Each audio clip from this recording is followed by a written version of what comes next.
दोस्तों, Pakistan cricket board ने नए कोचेस की तैनाती कर दी है और दो बड़े नाम पाकिस्तान की क्रिकेट टीम के साथ जुड़े हैं। उमर गुल को पाकिस्तान क्रिकेट बोर्ड ने फास्ट बॉलिंग कोच लगाया मोरने मोरकल की जगह। उससे पहले हमने देखा अजहर महमूद भी टीम के साथ काम कर चुके हैं, वकार भी कर चुके हैं। और सईद अजमल को, जो कि उनका एक्शन भी बैन हुआ था, फिर उन्होंने एक्शन ठीक भी किया, वापस भी आए, इस्लामाबाद यूनाइटेड के भी कोच चले आ रहे हैं, उनको भी पाकिस्तान क्रिकेट बोर्ड ने अपनी टीम के साथ अटैच किया है। और हफीज़ ऑलरेडी टीम के हेड कोच और टीम डायरेक्टर होंगे, जो पाकिस्तानी टीम अब ऑस्ट्रेलिया जाकर टेस्ट सीरीज़ खेलेगी। मेरे साथ सजाद बाकरी साहब मौजूद हैं और क्रिकेट ख़ुद भी खेलते हैं और ज़्यादातर इनका जो है ना वो एक्सपीरियंस रहा है क्रिकेट खेलने का। मेरे से बड़ी अच्छी क्रिकेट खेलते हैं और पाकिस्तानी टीम के डाई हार्ट फैन भी हैं और मेरे से बड़े अच्छे तज्जिया निगार, तबसरा निगार भी हैं। सो सजाद साहब से आज इस पे ओपिनियन लेते हैं। बहुत शुक्रिया सजाद साहब। मैं आपसे ये जानना चाहता हूँ कि ये जो गोरे कोचेस को फारिग करके ये जो हमने अपने कोचेस के ऊपर, और स्पेशली उन कोचेस को जिनका हफीज़ के पास तो कोई कोचिंग का एक्सपीरियंस भी नहीं है, ना ही उसके पास कोई कोचिंग कोर्स है। उमर गुल अलबत्ता क्वेटा ग्लैडिएटर्स के साथ एक अरसे से पीएसएल में काम करता चला रहा है, और सईद को एक्सपीरियंस है इस्लामाबाद यूनाइटेड का। सो क्या करेंगे ये? तो आपस में जब पहले होते थे ड्रेसिंग रूम में लड़ते थे, और अब आके ये क्या करेंगे टीम के साथ? देखें, अभी तो जो रिसेंटली जो सारा कुछ हुआ है, तो ये खैर पाकिस्तान की क्रिकेट के लिए कोई अच्छा नहीं था जो देखने में आया है, जो जिस तरह की क्रिकेट खेली गई है। और दूसरा, अगर बाहर लेकिन बात कर रहे हैं आप कोचेज़ की, तो मेरे हिसाब से पाकिस्तानी कोचेज़ ज़्यादा जो है वो फ़ायदेमंद हैं पाकिस्तान क्रिकेट के लिए तो बजाय। ग्रुप बंदी में नहीं आ जाते? ग्रुप ओदा अपना ग्रुप, ये तो इल्जाम लगता है इनके ऊपर। तो पहला केड़ा ग्रुप नहीं सीखा जो अंग्रेज सी उदों ही तो आए सी ना। नहीं, अंग्रेज के टाइम तो कोई ग्रुप नहीं था यार, सिर्फ अंग्रेज ही थे और बाकी लोकल थे। ग्रुप कहाँ था वहाँ पे? नहीं, मेरा ख्याल है कि ये जो चीज़ें हैं ये अगर फॉरेन कोच होगा तो ग्रुप बंदी नहीं होगी, ये तो हमारा एक खाम ख्याली है। तो अगर ये सोचें सिर्फ पाकिस्तान का सोच के अगर करें, तो लोग जो लोकल कोचेज़ हैं मेरे हिसाब से वो थोड़ी सी बेसिक को समझते हैं, प्लेयर्स को समझते हैं। मोस्टली हमारे प्लेयर्स जो होते हैं उनको ज़्यादा इशू होता है, एक इंग्लिश ज़ुबान जो है वो उनको थोड़ी समझ नहीं आती। ठीक है, एक ये बड़ा फ़र्क पड़ता है इससे।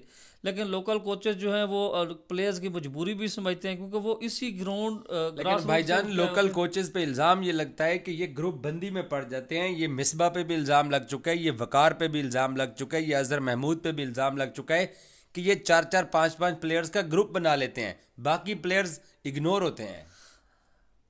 ये बात आपकी किसी हद तक है। ये पाकिस्तान सिर्फ ये कोचेज़ की हवाले से नहीं है, ये क्रिकेट कोचेज़ नहीं भी होंगे तो ग्रुप बंदी होगी, ये बोर्ड में भी होगी। ठीक है, बोर्ड में कौन सा जो है ना वो बैठे हुए हैं, जो अपना फॉरनर बैठे हुए हैं, जो ग्रुप बंदी नहीं होगी।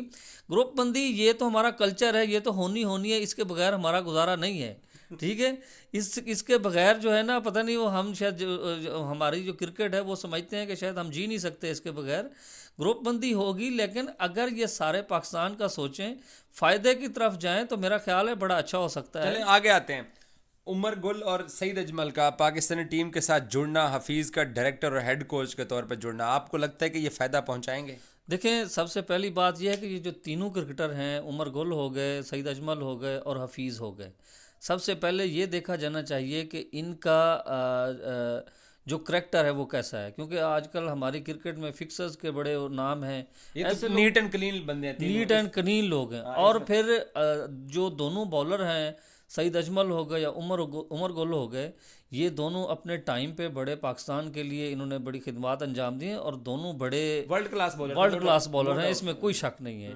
और हफीज़ भी है, वो भी प्रो पाकिस्तानी है। बहुत सारी मौके पे देखा गया है हफीज़ की बातचीत है, और फिक्सर के ऊपर उसने स्टैंड भी लिया था, और वो एक टेक्निकल आदमी है, वो बड़ा। नहीं, लेकिन खान साहब, मुझे एक बात बताएं।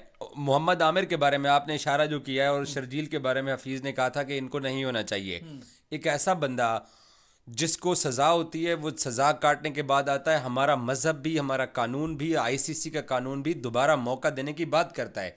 तो बाज़ लोग हफीज़ पे ये भी तनकीद कर रहे हैं कि हफीज़ का ये जो अग्रेसिव स्टांस था मोहम्मद आमिर वाला, मोहम्मद आमिर के फैंस तो उसको एक्सेप्ट नहीं कर रहे हैं। यार बात आपकी ठीक है कि माफ़ी होनी चाहिए, लेकिन कुछ चीज़ें ऐसी होती हैं अगर आप एग्जाम्पल नहीं सेट करेंगे तो ये चीज़ें रुकेंगी नहीं।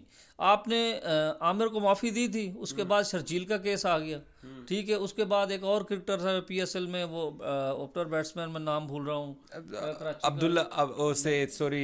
खालिद लतीफ़ थे। खालिद लतीफ़। ये आमिर के बाद हुए हैं ना ये सारे वाक़यात, ठीक है। तो बात ये है ना, जो मुल्क से गद्दारी, ये मुल्क से गद्दारी के मुर्तकब हुए हैं ना, ये कोई छोटी बात नहीं है। तो इसके ऊपर जो है मेरा ख्याल है माफ़ी बनती नहीं थी, किसी को नहीं माफ़ी बनती थी। लेकिन ICC के कानून में लिखा हुआ है कि माफ़ी बनती है। भाई ये चीज़ें शुरू से होती हैं, हम क्रिकेट खेलते हैं, ये नीचे से चीज़ें होती हैं, ये माफ़ी दे दे के यहाँ तक पहुँच जाते हैं, ठीक है। जब फिर आप माफ़ी दे देंगे तो किसी के लिए ये एग्जाम्पल तो नहीं है, उसको पता है कि मैं करूँगा, मेरा कोई सोर्सेज होंगे, 4 दिन बाद मैंने वापस आ जाना। चले खान साहब आगे आते हैं। ये जो तबाही, ये जो बर्बादी, ये जो रोना धोना, ये जो सदमात हमें वर्ल्ड कप में मिले हैं, आपको लगता है कि बाबर के बाद शान मसूद साहब, जिस भाईजान की अपनी एवरेज 28 है और उसकी पिछले कोई 10 टेस्ट मैचेस के अंदर कोई 100 भी नहीं है हमारे लिए, और आपको लगता है कि इस क्राइसिस से हम निकल पाएंगे, या जो क्राइसिस से निकलने का सपना देखना चाहिए वो ऑस्ट्रेलिया वाले 3 टेस्ट मैचेस में मार खाने के बाद देखना चाहिए? यार ये तो एक पुरानी मिसाल है हमारी पाकिस्तान क्रिकेट की, कि जिसकी टीम में जगह नहीं होती उसको कप्तान बना दिया जाता है। ये कोई आज की बात नहीं है, ये हमारी रिवायत है और हमने अपनी रिवायत बरकरार रखी है, ठीक है। तो नो डाउट जो ऑस्ट्रेलिया सीरीज पे उम्मीद रखी जाए या उससे आगे की मंजिल देखी जाए, क्योंकि मुझे ये लगता है देखिए 70 साल से ऑस्ट्रेलिया में टेस्ट सीरीज नहीं जीते, 28 साल से ऑस्ट्रेलिया में सिंगल टेस्ट नहीं जीते हैं। मैं आपको एक और बड़ी बात कर दूं, ये उस्मान अपना शान मसूद को कुर्बानी का बकरा बनाया गया है, उसको ऑस्ट्रेलिया भेज के कप्तान बनाकर। तो उसका मतलब ये है कि अगर वहाँ पे टेस्ट सीरीज़ है और वहाँ से जीतना तो बड़ा मुश्किल है, क्योंकि आज तक जो हमारे जितने भी तबसरा निगार हैं टीवी बैठे होते हैं, माशाल्लाह जीता कोई भी नहीं है वहाँ पे जाके। तो बाद में फिर वही बात है कि शान मसूद भी नहीं चल सका जी, इसको भी उसको भी, मतलब ठीक, अगर मौका दिया है तो फिर आप उसको प्रॉपर मौका दें, उसको 1 साल 2 साल का टाइम दें, फिर उसको जज करें, ना कि एक सीरीज़ के ऊपर या एक टूर के ऊपर जो है ना जजमेंट करनी चाहिए। हाँ जी, बुहरान सर पे खड़ा हुआ या टल गया है इन तब्दीलियों के बाद?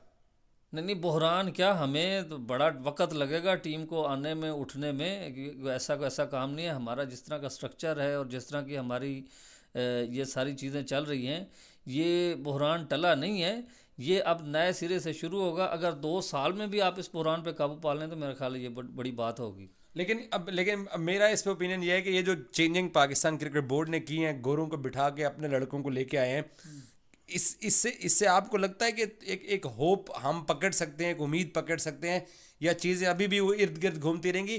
क्योंकि ज़का अशरफ जो है वो है 3 महीने के एक्सटेंशन के ऊपर, मिकी ऑर्थर को रखा था नजम सेठी ने।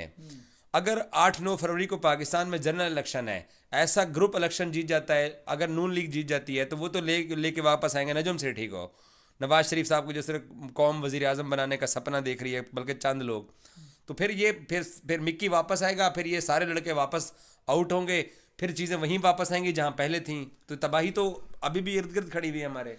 तो अगर तो ये इलेक्शन के ऊपर जा रहे हैं और ये पॉलिटिकल स्टेटमेंट जो है मतलब एक पॉलिटिकल सिचुएशन के ऊपर वो कर रहे हैं, तो इलेक्शन पे तो फिर जिसने इलेक्शन जीतना है फिर तो रमीज़ राजा नज़र आ रहे हैं। इमरान खान इलेक्शन जीतेगा तो हालात तो चलें। Thank you so much. आपने सजाद बाकरी साहब की गुफ्तगू सुनी है। बड़ी खबर यही है कि पाकिस्तान ने सईद अजमल को, उसके साथ उमर गुल को पाकिस्तान टीम के कोचिंग पैनल में शामिल किया है। हफीज़ टीम डायरेक्टर होंगे, लेकिन उनको हेड कोच कहा नहीं जाएगा, बट हेड कोच वही होंगे, और ग्रांट बैडबर्न, मिक्की ऑर्थर ग्रुप जितना भी है उनको NCA भेज दिया गया। Thank you.